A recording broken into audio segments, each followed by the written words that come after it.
Thank you again, Bernardo.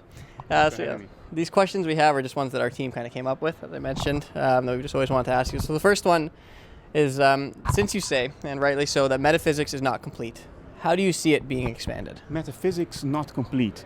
I think our current mainstream metaphysics today, the metaphysics of materialism, this idea that the real reality is some abstract world outside consciousness, outside our experience of reality, I think that's not just incomplete, I think it's just wrong, outright wrong. It doesn't explain experience, which for all we know is all reality. Mm-hmm. So it doesn't explain reality.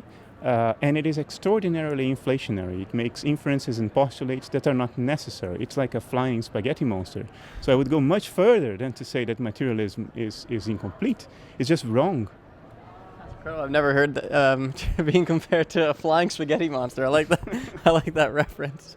It would seem that any new science would erase the borders between physics, biology, and mathematics. How do you see this happening, and do you feel that the world is even ready to embrace that if it were to happen? I do see it happening. Yeah, I think science is about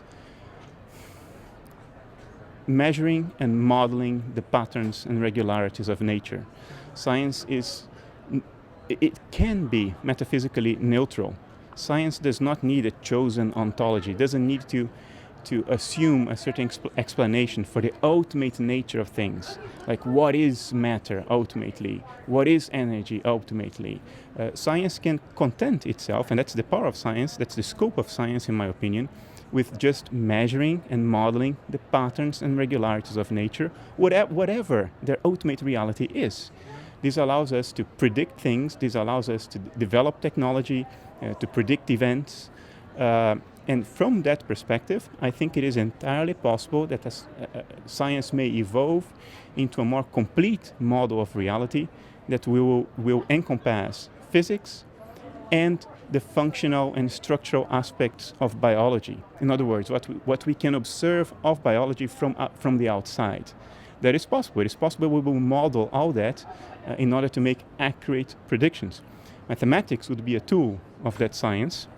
But the question is, will there ever be a science of the inner view of biology, the conscious aspect of biology, the conscious inner life of living beings?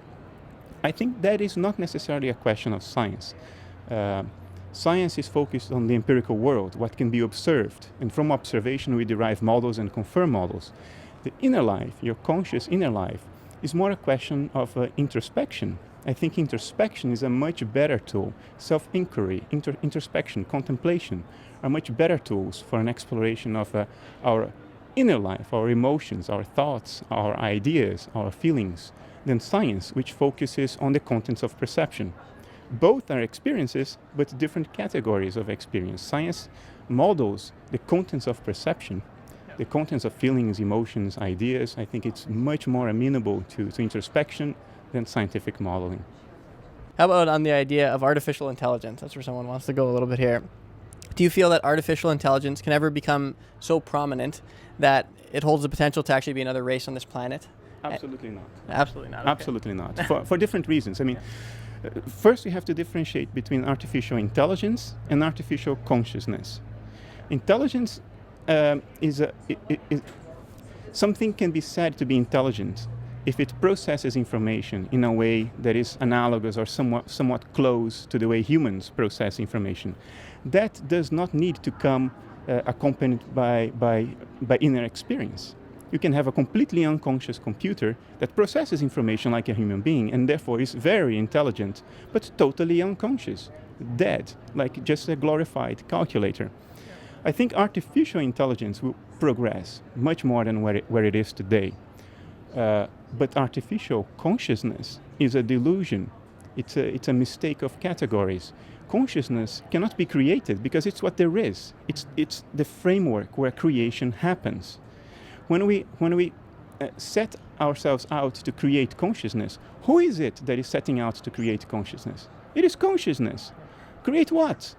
Consciousness is the framework where it all happens. It doesn't need to be created. It's already out there. So artificial consciousness, a la ex machina, I think is complete nonsense. It's an archetypal manifestation of man who can't have kids and therefore wants to build their own living computers, preferably females because they are very attractive. It's just psychology. There's no ontology there. There's no reality there. It's just the expression of psychological archetypes. So let's go back now to intelligence. Can we have artificially intelligent machines at the level of humans? I also don't think so, because I think what characterizes humans is creativity. It's not a linear processing, mechanical algorithmic processing step by step, axioms and derivations until you have theorems and conclusions. That's not how creativity happens. The way our minds work is we use our intellects to analyze situations and ask critical questions, self-reflective questions. But if you really pay attention to your own experience, you never answer those questions with the intellect. You never compute those questions unless they're trivial, idiotic questions. What happens is you break your head asking those questions, analyzing what's happening, and then you stop thinking and boom, the answer pops. That popping of the answer is not algorithmic. It doesn't follow from a linear chain of mechanical steps. It's something non-linear. It comes from our intuitive mind, which is not language-based. It's not algorithmic.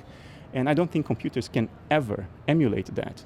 So I would say no to your original question for two reasons. One, they will never be as intelligent as we are. But then again, dogs are not as intelligent as we are, and mosquitoes are not as intelligent as we are, and they are a species on their own merit. And then the second reason comes into play. I don't think computers or robots will ever be conscious because they aren't alive. I think life is the image of what we call a private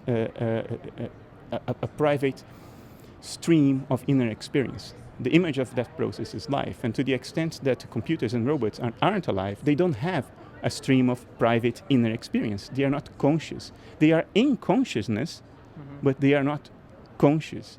And if they aren't conscious, there is no reason to qualify them as a separate species next to our own. This whole transhumanist thing, this whole singularity thing, I think what this ultimately is a repressed religious impulse of materialists who have denied themselves any contact with transcendence, but have the built-in impulse, the built-in archetypal impulse towards transcendence, towards religion, which they have to express in some way, and they express it by weaving fairy tales, fables of materialist machines that are more intelligent than us and that will create healthcare systems that will make us live forever, or that will bring people from the dead, or download consciousness into silicon. I think this is all complete nonsense. Again, it's a psychological question. It has nothing to do with reality. Well, again, thank you for... Sorry, I may not be giving you the No, this is no, absolutely no. This is, you're giving it the way that you see it. That's perfect for us. That's exactly what we're looking for. We have a lot of respect for what you're saying. When it comes to a conference like this, it's obviously trying to, I guess, break down those borders or merge these two worlds of science and non-duality, or consciousness, if you want to call it that way. What in particular draws you to want to be a part of this event, or what excites you about events such as this that you're happy to be speaking at them and to be a part of it? I think we as humans have three reliable methods to understand reality. And by reality, I mean ourselves and our environment. So inner and outer reality. And these three avenues are reason, empirical evidence, and introspection. And if you look at science, it's all about reason and empirical evidence, and not at all about introspection. And if you look at the wisdom traditions of the world, it's mostly about introspection, a little reason, not much, and very little about empirical evidence. And I'm interested in bringing together all three approaches we have for understanding reality. Because I think not only they complement each other, they validate each other. It's important to have all three, and I think this conference is a place where people are trying to do that. There's a long way to go, but there is an attempt, and I think that's very valid. Yeah.